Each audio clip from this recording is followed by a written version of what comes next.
Hello, Internet. I got excited yesterday, and I forgot to film the cutting of the side panels for the tank. So I did the usual pattern tracing and cutout, and then taped two sheets together and made it book match.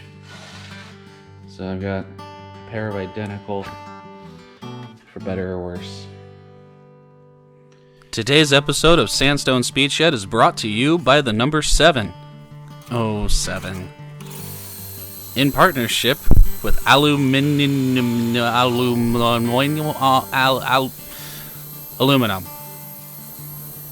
This bright shining element is going to be our material of the day as we go through making all the things we possibly can with it in one brief episode.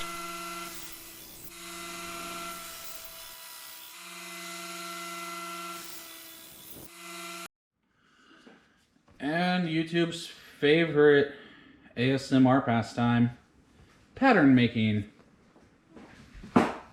So let's get started making pieces for our custom fuel tank. The rules say location of the fuel tank is discretionary. It can't be stock, and it can't use the stock mounting points. So here we go.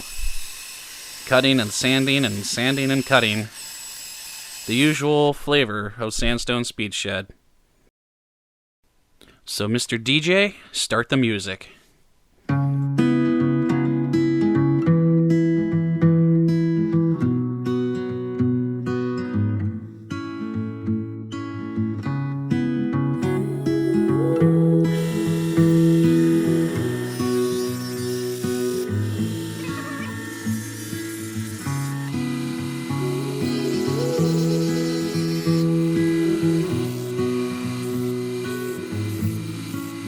So I needed a fuel tank.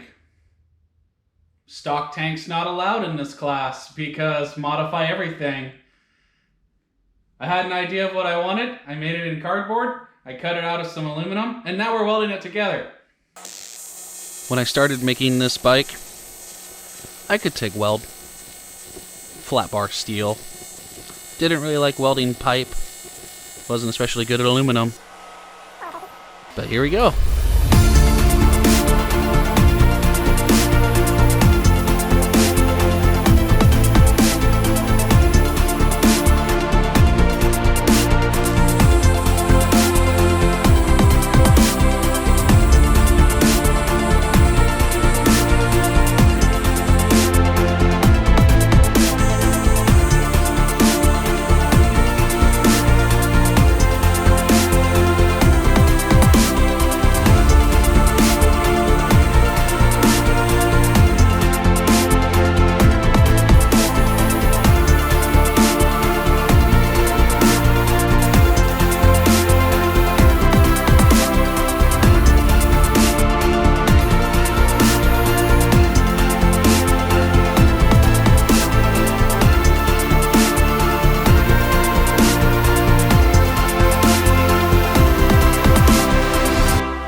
I've heard TIG welding described as painting with metal, in which case, I'm the Bob Ross of TIG welding. There are no mistakes, just happy little accidents. Yeah, that's a pretty anticlimactic ta-da shot. I got a wild hair of an idea and decided to do something with the chunk of 2-inch aluminum billet that I wasn't previously able to fit in my lathe. I made it fit in my lathe. Since this is the aluminum episode, might as well include some machining. So we'll just go through the quick steps of making a basic axle spacer. Just go a little bit past her. So typically just face off the material, turn down the diameter, do some grooving and chamfering, and then drill out the bore, get everything to size, polish it up and put it on.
for the moment of truth. 2 spacers. I think Kawasaki still has the better reaming. So, after a quick stop at the hardware store, pick up some aluminum angle, and we've got to make it bend around this sprocket, which is going to be lots of fun. Let's see if Bender will actually do it. Well, that's a negative. Having experienced an epic failure with the attempt to bend aluminum angle on my tooling, pie cuts win again.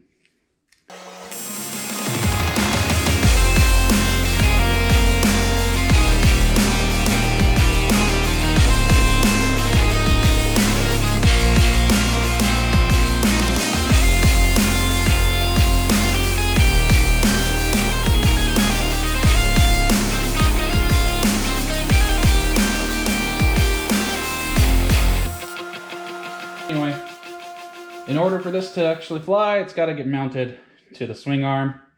And it's not very heavy, but I used some extra material to make a standoff there. And I really can't fit the rear until I have my racing sprocket available. So yes, swing arm has axle plates. I machined some spacers and made adjusters that ended up accidentally being hidden inside the tubing because spacing just worked out that way. So I've machined spacers for the axle. I've got some extra shims in there, so I've got some final fitment. But this, you watched me struggle to weld this, as I often do with aluminum. And the old phrase, a grinder and some paint, holds true.